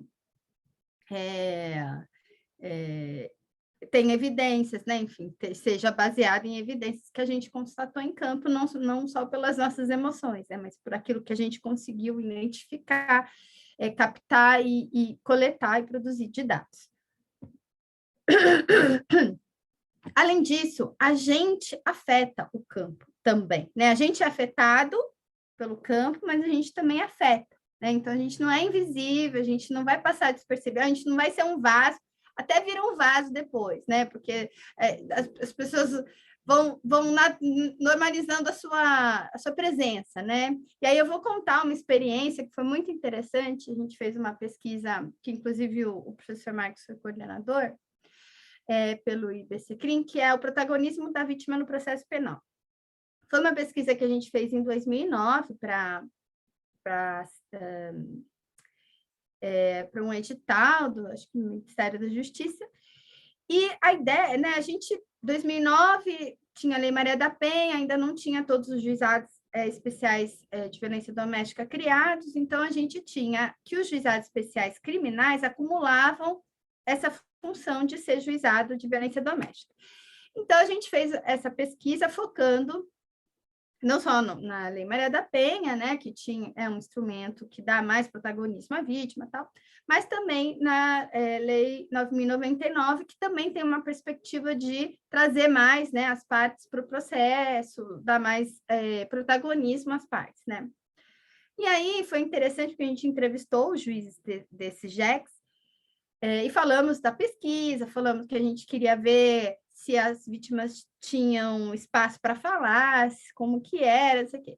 Então, nos primeiros dias, assim, da nossa presença na audiência, foi assim, eu falava, nossa, mas ele perguntava, né, para a vítima o que aconteceu, né, o que ele fez, não, você precisa de proteção, quer a presença dele ou não na audiência, então, com cuidado, um zelo, né, a gente está falando, nossa, esse negócio da lei funciona mesmo, né, e aí foi passando o tempo, foi se familiarizando com a gente, né, o pessoal do cartório já nem perguntava da gente, já ia deixando a gente entrar, a gente, né, oferecia cafezinho e tal, ou seja, estou aqui, né, já parte do negócio. E aí a gente começou a ver a mudança, deles não perguntarem mais sobre o que a vítima estava sentindo, não perguntarem mais, não darem mais o espaço, tanto que a gente entrevistava as pessoas quando elas saíam da audiência, né? A gente tinha um fluxo de pesquisadores, assim, um ficava fazendo registro de campo, a outra ficava fora para ver para entrevistar a vítima e tal. E aí a gente sempre perguntava para as pessoas, né? Você se sentiu contemplada, achou que foi escutada, teve. Aí as pessoas começaram a dizer, não, eu não fui ouvida, ele tá, tipo, tinha a medida cautelar de distanciamento de 200 metros, ele não, o agressor, né, não está cumprindo essa medida cautelar e o juiz nem me perguntou, né, eu não senti que eu tive espaço para falar. Então, a gente começou a ver que a gente virou, assim, um vaso, né? E aí a gente começou a captar outras informações que a gente... Então, assim, a gente interfere no campo, né? Mas pode ser que com o passar do tempo, com a nossa frequência e tal, algumas, digamos assim, alguns filtros, né, que eles colocam no começo, eles vão começando a afrouxar um pouco mais, e aí a gente começa a ver como que as coisas estão funcionando, né, independente da nossa presença. Mas isso é um fator que a gente precisa observar. A presença no campo, a gente falou disso também, se não me engano, na primeira aula, né? Que foi sobre, a gente vai explicar que a gente está fazendo uma pesquisa para as pessoas, a gente vai falar qual é a nossa pesquisa, ou não. A gente vai simplesmente chegar e ficar lá anotando, né? Sem falar para as pessoas.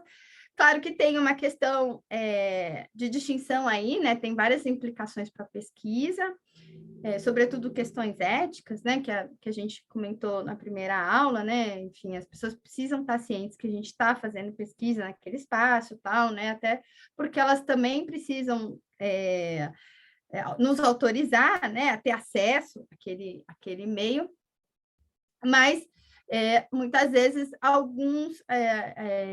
em algumas situações, o pesquisador acha mais adequado para a pesquisa dele, né, de acordo com, sei lá, o nível de risco, ou quanto ele vai conseguir acessar de informações e de dados, prefere omitir essa informação sobre a pesquisa. Então, mas aí tem que calibrar essa questão, né, ética e tudo. Como é que ela vai registrar isso e colocar isso, né? Então, é importante também. E aí, só para citar um exemplo, outro exemplo de pesquisa, a gente foi, em 2019, fazer pesquisa de campo nas audiências de custódia, uma pesquisa do Neves sobre legitimidade do Poder Judiciário, e aí a gente solicitou autorização da juíza corregedora responsável pelo departamento que tem as audiências de custódia, né, no fórum. E aí ela deu resposta, dizendo que autorizava, a gente mandou todas as informações sobre pesquisa, tudo, a gente foi falar com ela pessoalmente, a gente foi pedir autorização para tudo, para entrar no fórum, para falar com o juiz, para falar com o preso. Ela só não deixou a gente falar com o juiz e falar com o preso, mas entrar no fórum em horário de público, ela deixou, até porque não era uma coisa que ela podia proibir. 9h30, Sérgio, que termina, como todos os dias. E aí, depois a gente cessa. E aí, o que aconteceu? Né? A gente foi fazer a pesquisa tal, e teve uma série de desafios que alguns juízes não estavam querendo receber pesquisadores para assistir às audiências, porque se incomodava. E na semana que a gente começou a fazer a pesquisa, saiu um relatório de pesquisa de uma organização que tinha feito pesquisa na audiência de custódia. E os juízes tinham ficado bravos porque eles não sabiam que havia alguém fazendo pesquisa lá. E aí, quem recebeu o ônus foi a gente, né? Porque, assim, a gente informava todos os juízes. E aí, eles começaram, inclusive, a pedir carteirinha de estagiário, né? Para quem vai assistir a audiência para cumprir hora de estágio, para evitar que entrasse uma pessoa que é pesquisadora, que está se camuflando de estagiária e está assistindo as audiências, depois vai usar aqueles dados para pesquisa.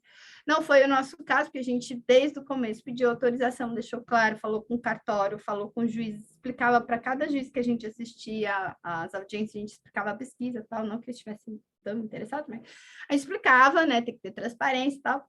Mas é isso, de repente a gente também pode correr esse risco, né, de ter algumas pessoas que preferem fazer de modo camuflado, né?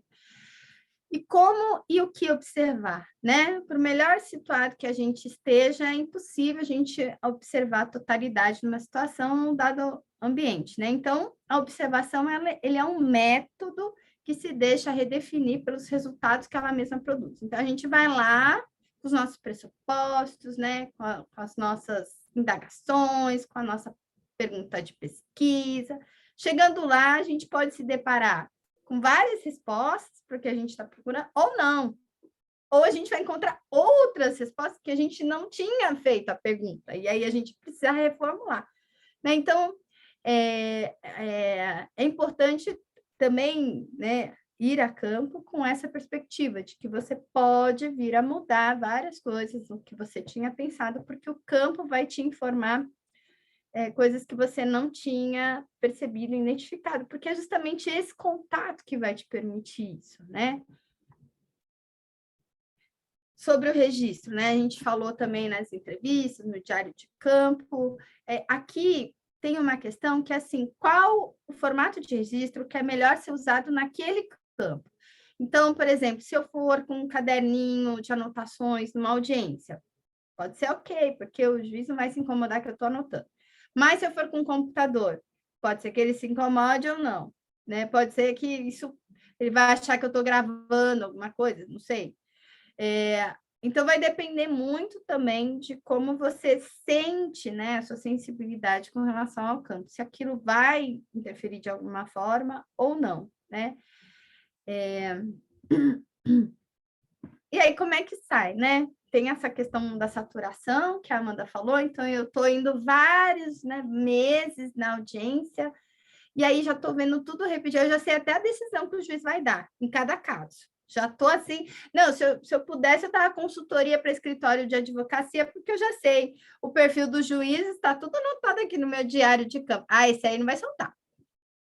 Não vai soltar. Ih, com antecedente criminal? Com esse aí, difícil. Melhor já prepara seu habeas corpus e outros documentos aí, porque esse aí não vai. Esse não. Só se ele tiver mudado hoje, mas eu acho muito difícil. Mas teve um juiz que ele até falou para a pessoa presa na hora, né? Ele falou, tinha antecedentes criminais e tal, mas ela falou, no relato dela, ela conseguiu sensibilizar o juiz na audiência de custódia de que ela estava numa situação muito precária e tal. Aí o juiz falou assim para ela: olha, eu não costumo dar esse tipo de decisão para pessoas que têm antecedentes criminais. Então, você sinta-se privilegiada, porque eu vou ter que explicar para os meus colegas e meus pares por que eu tô decidindo diverso daquilo que eu sempre decido, né? Então, é isso, pode acontecer, mas você já começa a identificar um padrão, né? Então, quando você começa a identificar esse padrão, significa que o seu campo já está saturando. Ou, como a Amanda também disse, né? Quando está chegando o prazo de entrega da pesquisa, né? Então, você precisa correr com o negócio. Significa que você tem que sair do campo para escrever, senão você não vai acabar nunca, né? E assim, tem campo que você consegue identificar o padrão logo, mas tem campo que você precisa, e várias vezes até ganhar confiança dos seus interlocutores, até você conseguir. Então, assim, precisa ter um planejamento da pesquisa já observando, né, olhando para isso. E aí, fim de jogo ou começo, né? A gente costuma falar que a gente nunca encerra uma pesquisa. A gente encerra a tese, encerra o mestrado, porque tem que entregar. Mas a pesquisa, a gente não tem fim, tá? Se vocês entrar nesse mundo, ó, vai ad infinito. Porque... É igual um amigo meu falou, ele fez casamento agora, pesquisa, casamento, é esquema de pirâmide. Você entra, aí você não tem jeito, tá? Você vai ficando ali, você vai ganhar não sei o quê, vai não sei o quê, tem outra coisa, é esquema de pirâmide. É realmente esquema de pirâmide. E aí, porque também a pesquisa vai te trazer outras questões, aí você vai, né, de repente você vai querer aprofundar isso, né, se você está, sei lá, é o TCC, daí você vai querer aprofundar no mestrado, você vai querer aprofundar no doutorado, no pós-doutorado, num segundo pós-doutorado, num terceiro pós-doutorado, aí você já é acadêmico, daí professor, você vai fazer uma linha de pesquisa sobre aquele tema, e assim vai, né, é isso aí. Então, você nunca acaba terminando, né? Mas tem alguns fatores também que são importantes desse envolvimento nosso com a pesquisa, né? Porque a gente também está envolvido. Se a gente, como a Amanda, acho que foi a Amanda que falou, né? Se você não tiver, ou foi a Gênia, não lembro, mas se você não tiver muito gosto pelo que você está pesquisando, também fica difícil, né? Mas tem um elemento muito importante de todo o desenvolvimento da pesquisa, que é a sinceridade metodológica, né? Então, aconteceu percursos, desafios durante a realização da sua pesquisa, é importante você colocar isso, é importante você inserir, deixar muito bem escrito como é que você fez a pesquisa, como você realizou, como você acessou os atores, como você acessou o campo, como você acessou os documentos que você pesquisou, enfim, isso tudo é fundamental, ainda mais, né, também considerando a nossa área das ciências humanas, né, esse é um processo fundamental para que as pessoas, se quiserem fazer uma pesquisa semelhante, elas possam também se inspirar naquilo que você achou, e até encontrar coisas diferentes daquilo, usar outros métodos complementares, tal, e falar, ó, em tal pesquisa, a pesquisadora fez assim, assim, assado, eu tentei aplicar aqui, mas aí eu vi que dá para fazer de outro jeito. Então, é você, né, essa comunidade científica, ampliar seu diálogo de trocas e tal, e também você conseguir passar para outras pessoas, né, a sua experiência. Deixa eu ver, professora da geografia que diz, trabalho de campo é assim, ninguém te convidou, tu que foi lá entrar na vida dos outros. Depois não consegue sair, não é porque alguém não deixa, não. Esse é o Vitor falando, é bem isso, né? A gente é bem medido mesmo. Às vezes o pessoal, mas qual que é o interesse dessa pessoa de vir aqui na delegacia fazer, uma hora dessa, fazer campo? Né? A gente estava fazendo uma pesquisa de campo, na verdade era aplicação de survey, mas acabou virando pesquisa de campo também, porque você vai conversando com os polícias, você vai vendo a realidade, vai vendo os fluxos ali, né? Aí você acaba anotando, né? Prática, isso é interessante. Então, lá pelas tantas, né? A gente na delegacia, o delegado, então, vocês vão ficar quietos até que hora? Ah, não pode ficar mais? Não, eu estou pensando em vocês, né? Na segurança de vocês, já é 10h30, tal, vocês não têm que ir para casa? É, né? É melhor, né? Vambora. Senti alguma pequena expulsão, né? Porque ele falou assim, vai mudar meu plantão, não sei que delegado que vai vir, de repente ele não gosta de ver vocês aqui. Então, é isso, né, Vitor? Campo tem essas coisas.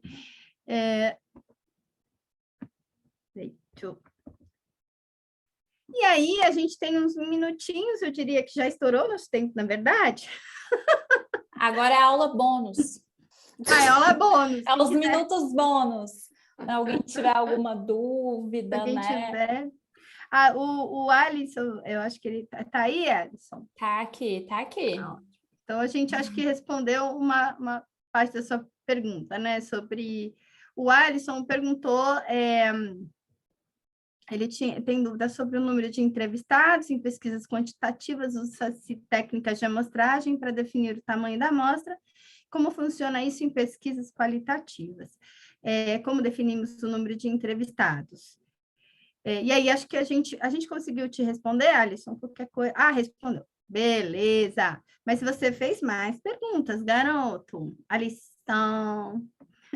Outra dúvida é sobre o uso das hipóteses. Em pesquisas qualitativas, o uso de hipóteses no projeto opcional deve fazer parte do projeto.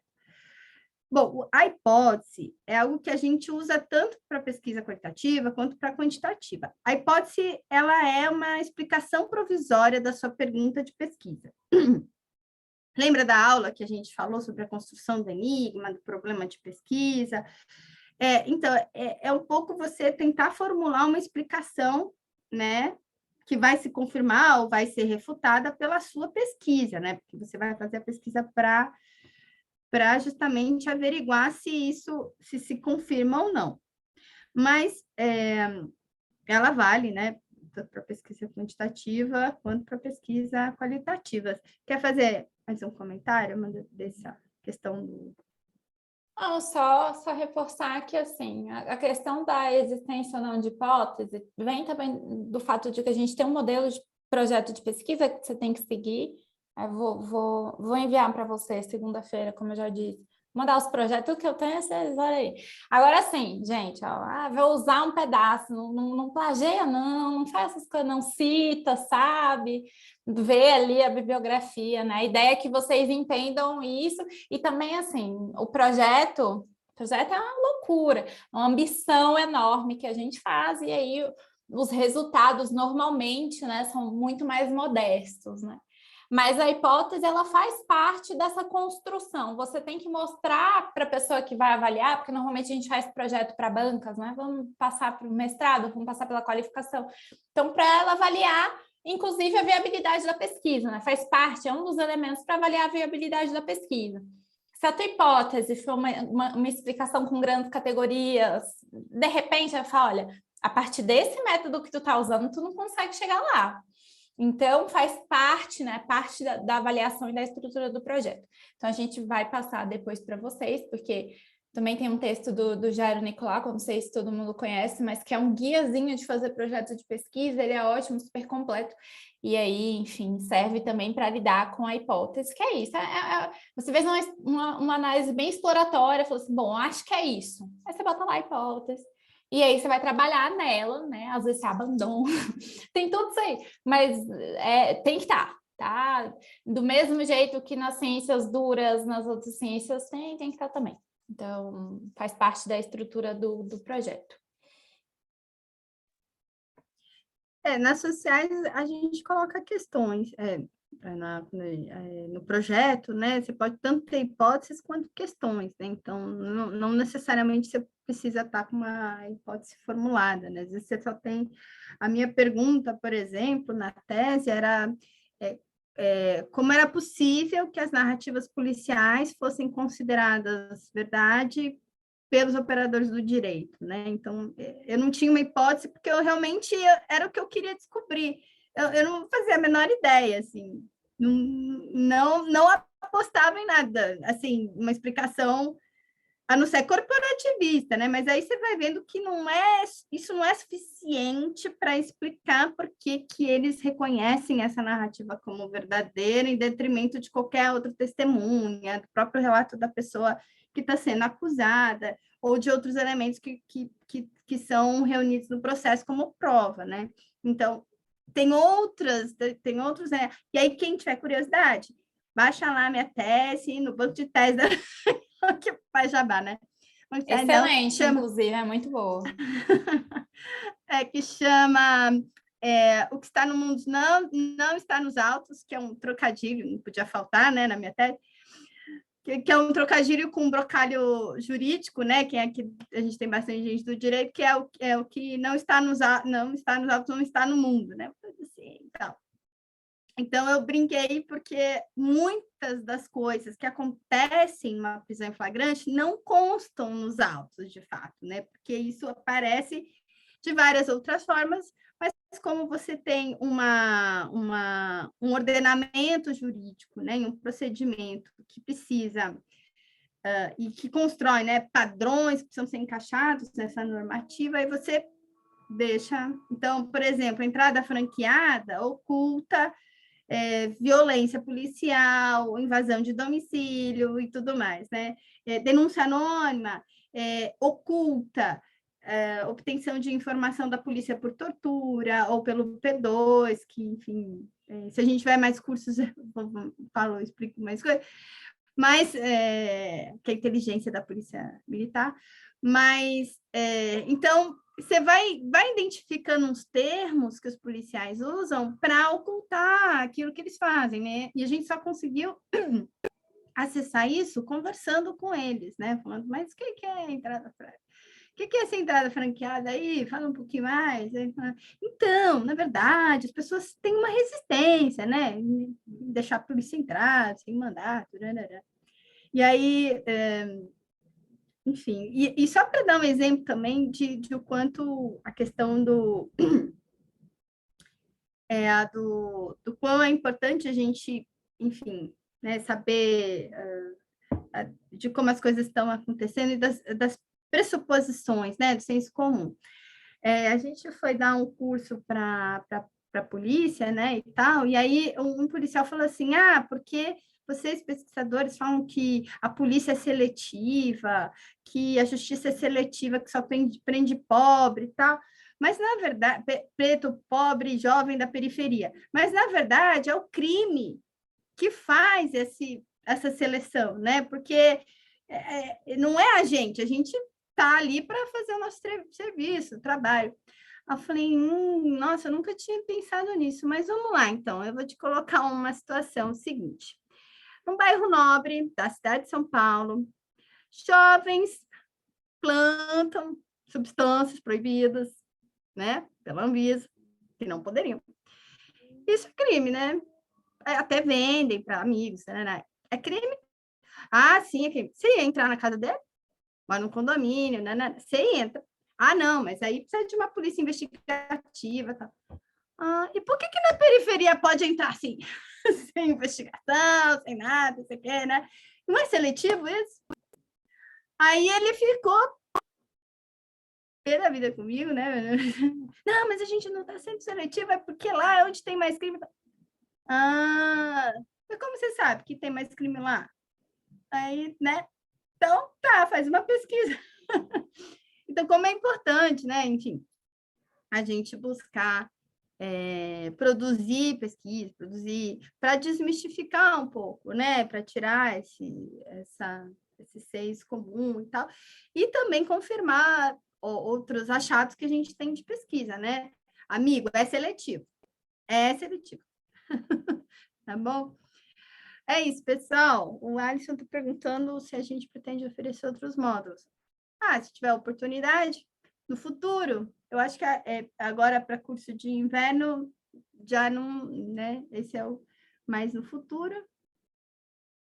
É porque essa é uma iniciativa da FEFELESH mesmo, Alisson. Então, a gente tem um edital, a gente se inscreve para oferecer o curso. Mas, enfim, a gente tem um contato de vocês. Se a gente pirei, vou dar um curso, a gente manda total aí. Enlouqueci, vou dar um curso. Sobre certificado, isso também é com a FEFELESH. A gente envia todas as listas de presença. E aí, todo o resto, todas as questões burocráticas é com a FEFELESH. A gente só manda e-mails com informações e links. O resto é com a FEFELESH, mas aí é isso. Assim que a FEFELESH emitir certificado, se eles avisarem a gente antes, se tiver uma data, a gente avisa para vocês. Assim que eles colocarem no YouTube, porque eles devem nos avisar, a gente avisa para vocês também. Então, a gente mantém algum nível de comunicação, né? Para vocês não se perderem. A gente também fica aí à disposição. Enfim, eu acho que ninguém tem dúvida, porque é sexta-feira, 9h42. Eu tenho uma dúvida. Que vinho vocês vão tomar?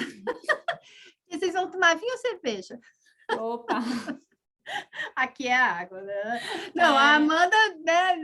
O companheiro dela tá fazendo janta. Aqui eu vou comer um ovinho mexido e olha lá.